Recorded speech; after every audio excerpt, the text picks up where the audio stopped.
የመናኸሪያ ሳይታችን ነው። የመናኸሪያ ሳይት ሁለተኛው ስላብ እየዘጋ ነው።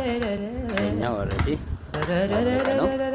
እንደምታዩት ይሄ አንድ ፍሎር እየጨረሰ ነው ማለት ነው።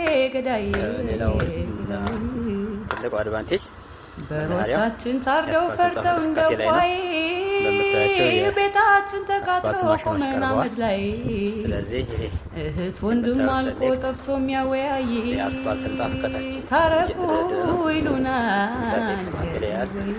በፍጥነት እየቀረበ ነው።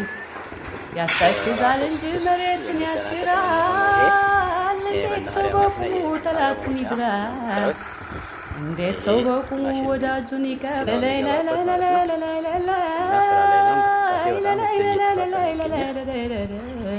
አሁን አዳዲስ እቃዎችን እያወጣን ነው። በ300 ሺህ ብር ሙሉ ዕጣ አዲስ ዕቃ ይዘን ቀርበናል።